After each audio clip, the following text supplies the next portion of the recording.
Hey guys, welcome back to Loft Sports. It's Tyler. So Notre Dame defeats Cal, if you want to call it that, 24-17 to get Marcus Freeman's first win as head coach at Notre Dame. So listen, most of my videos I try to do an analytical breakdown. What did I see that I liked? What did I see that I didn't like? I want to touch on that a little bit, but I just want to say, first of all, we won the game, and that's the most important thing. With all the things going on, with Buckner out for the year, the loss to Marshall last week, a lot of negativity around the program, it was good for the guys to come out and play with some energy. The crowd was really into it. I was glad to see Notre Dame Stadium was rocking. Cal obviously doesn't have a huge fan base, so for once there wasn't an enormous amount of opposing fans in the stadium. So it felt like a true home game against a Power 5 team. And Notre Dame played, for the most part, with a lot of heart, in my opinion, and they played for Coach Freeman and for each other, and they represented Notre Dame. And at the end of the day, the most important thing is to win. So we got the dub, but I think this is going to be a long season for Notre Dame. Now, maybe this win, getting off the schneid, as they say, helps Marcus Freeman relax a little bit. He's got a taste of victory now. You can kind of settle in. The pressure's off to get that first win. Maybe that helps the atmosphere going forward. But we've got some tough games coming up. And more on that in a minute. But let's look at how the Notre Dame played. So, first of all, on the defensive side, mostly pretty good. 6 sacks, no takeaways, though. Held Cal under 300 yards of offense. Put some pressure on Jack Plummer, who has played at Notre Dame Stadium before from when he played at Purdue. So overall, the defense, I thought, did what they've done in the first 2 games. Kept us in the game and gave us an opportunity to win. Now, there were some things I didn't like. Yes, we had 6 sacks, but there were numerous times where Foskey or somebody else came on a blitz off the edge, and they just can't get there. Plummer steps up, or he spins and rolls outside the pocket and breaks a 20-yard run. I mean, we were playing a lot of man defense early on, and he was breaking these like 15, 20-yard runs because he'd get away and there's nobody left to tackle him, and the receivers are 30 yards downfield. The linebackers are slow. They don't take good angles sometimes. There was a couple times Plummer was running away from our linebackers who were lost in zone. So, I mean, the defense has played well, and they've played good at times. They got off the field. I think Cal was like 4 of 13 on third down. So they did a much better job today than they had done in the last 2 games of limiting Cal's possessions and keeping us in the game. But at the end of the day, man, like, there's just a few things that Notre Dame is missing. They're missing speed at linebacker, and they're just not quite getting the pass rush that they should be getting on a team like Cal. Let's go to the offense. Some words that come to mind: putrid, pathetic, awful, anemic, frustrating, feeble. Anything that is a synonym of the word bad or disgusting, apply here. The offense, my God, for the whole first half, I couldn't believe what I was watching. I knew it would be tough to move the ball, but Drew Pine played last year. Okay, he came in against Cincinnati and Wisconsin, 2 of the better defenses that we faced, and led scoring drives. And today, it looked like he had never played football before.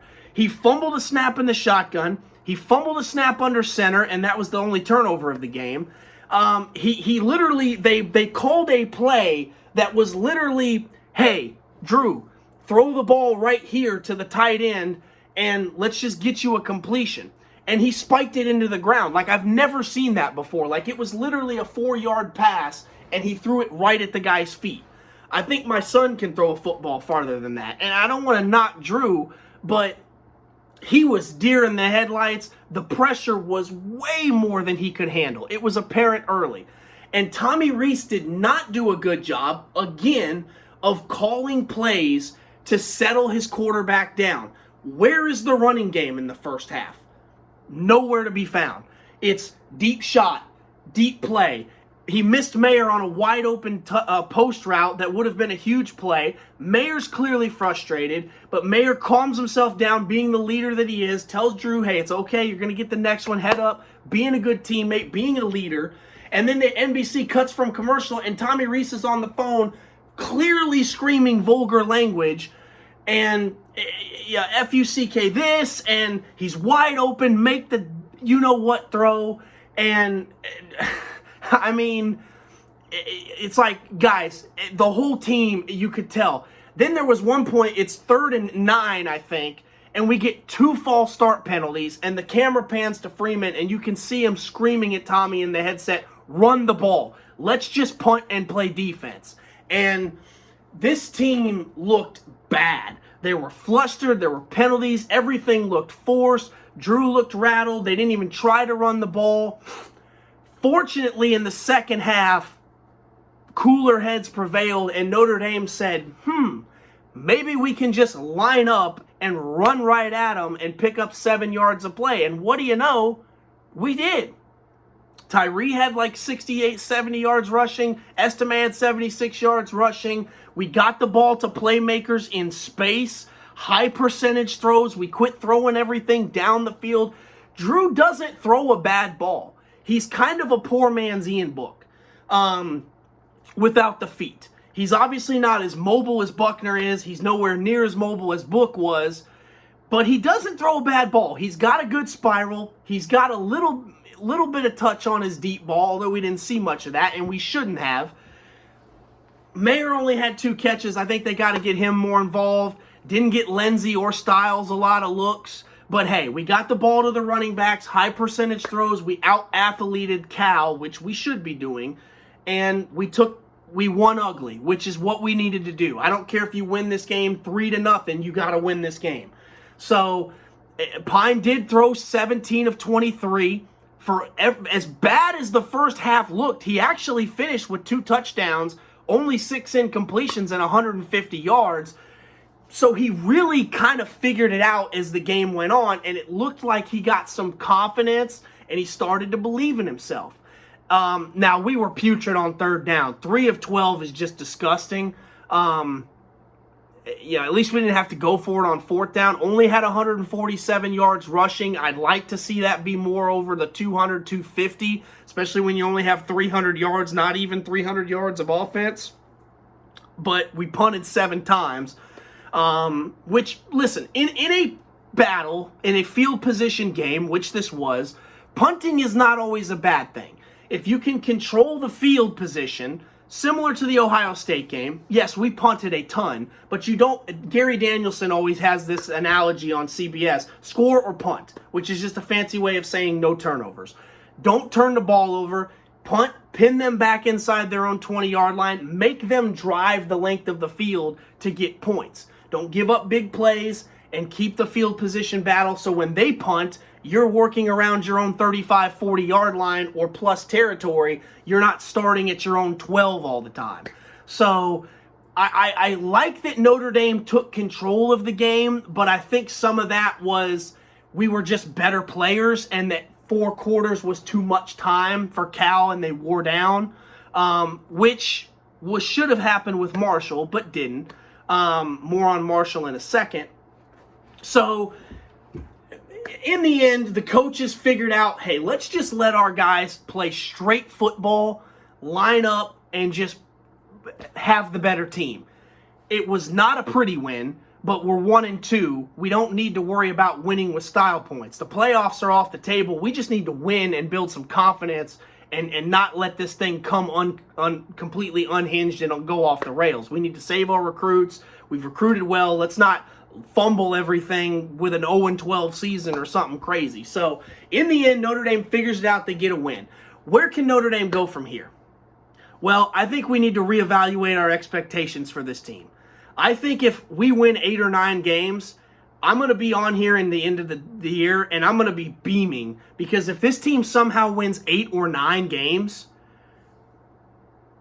we have found our coach. If they can fix this as the year goes on, that means Freeman can make adjustments, and that means that he can work with what he's got, plus he can bring in better players. we have found our guy. Now, I want this Marcus Freeman thing to work out. I love Marcus Freeman. I think he's a great recruiter. I think he's a great defensive mind. He's young. He's got energy. I was kind of tired of the CEO vibe I got from Kelly. So this could be I want Freeman. I wanted him to get the job. I was so glad he did. I still have confidence that he can be the guy. If he can win 8 or 9 games after this train wreck of the first 2 games, then we have found our man, and I have no doubt about it. I think what's more realistic is 6 or 7 wins and just clawing to a bowl game. But there is a real possibility. The schedule's not brutal, but it's not easy. That a bowl game is still not a guarantee. We play North Carolina next week. I'll be going to that game. They can't stop anybody, but they can score. And the way our offense looked, their defense and our offense might create a portal to hell opening or something, because we can't score and move the ball and they can't stop anybody. So the football might just get lost in a vortex somewhere on the field when we are on offense and they're on defense. I don't know what to expect. I'm hoping that it's a good game. I'm hoping, obviously, we win. I went to the game last year in South Bend when North Carolina played with my boss, who's a UNC grad. So hopefully we can win this game, or at least not get embarrassed, which is totally the potential. North Carolina's got a really good offense. But, like I said, they can't stop anybody. But is their defense really any worse off than Cal or Marshall? I wouldn't think so. And for those of you that are trying to convince me that Marshall's a good team, they lost today to Bowling Green, and they gave up a ton of points. They lost like 34-31. So stop with the Marshall's good. They're a 9-10 win group of 5 conference championship team. They're in dark horse for a New Year's Six. No, I'm not buying it, especially after today. Marshall's not that good of a team. They'll win 6 or 7 games in the Sun Belt, just like they were going to anyway. And Notre Dame is just going to have to take the L and move on from that. We got BYU. They got beat today pretty good by Oregon, but they're still going to be a tough team to beat. That's basically going to be a home game for BYU in Vegas. UNLV, I want to say should be an easy win, but we don't know what that is at this point. Navy's not very good. Stanford is very beatable, but a low-scoring game plays right into their hands, so I don't know what to expect. Syracuse won today again. They're 3-0. That game is in the Carrier Dome. That's going to be a tough game for Notre Dame. That felt like a trap game. Early in the summer, when I was going to do my prediction video, I actually had one scenario where I thought we'd lose to Syracuse. Obviously, a lot more believable now than it was in August and July. But, USC looks great. They're racking up tons of points. Now, their defense is not very good either. But like I said with North Carolina, Cal's defense and Marshall's defense aren't that great either. Cal's a little bit defensively oriented, but they're not Georgia. So stop with that. BC's always tough. So listen, is there 6 or 7 wins on this schedule? Yeah, especially if we win against North Carolina this weekend. But obviously Clemson's on there, BYU, USC at the end of the year. So I think if we can get to 7-5, I'd feel like, okay, we salvaged the season. Any more than 7, I'll be very happy, considering that we've started 0-2. And if we don't make it to a bowl game, I wouldn't totally be flabbergasted, because this offense does not look good. Now, in the second half, they leaned on Estime. They leaned on Tyree. One more thing I just got to get off my chest. Chris Tyree is a great player. But why does this dude constantly look like he's falling down when he runs? I watch these other teams. I watch Oklahoma, Georgia, Clemson, Alabama, USC, and their running backs, A&M, I forgot his name, for Texas A&M. I'm going to butcher his name, but he was phenomenal tonight. He had like 100 yards rushing against a good Miami defense. He was on fire. Now, he's an Olympic sprinter, but when he gets the ball, it's one cut and go. When Estime and Tyree get the ball, they're playing hopscotch in the backfield. The offensive line is not good enough, obviously, to sit back there and dance. You've got to make a decision and go, even if they only get 3 or 4 yards. And then when Tyree does break through, he goes to make a cut and he's falling down. And it's like, dude, you are so fast. If you could just keep your feet, you're going to break some home runs. But he gets to the second level and he's like slipping and sliding. He looks like he's trying to ice skate. for the first time out there. And he's falling down. He gets breathed on, and he's falling over. He's too good a player for that. I don't know what's going on with the running backs, but they've got to be better at keeping their feet and hitting this hole, because we're going to have to get the run game going, because we can't put it all on Drew Pyne. It's not fair to Drew to do that, and he's just not going to be capable of slinging it 30 to 40 times a game. Tommy Rees is going to have to call some run plays and figure out how to get this run game going. But, hey, got the dub. Let's focus on North Carolina. This is Tyler with Loft Sports signing off. Go Irish.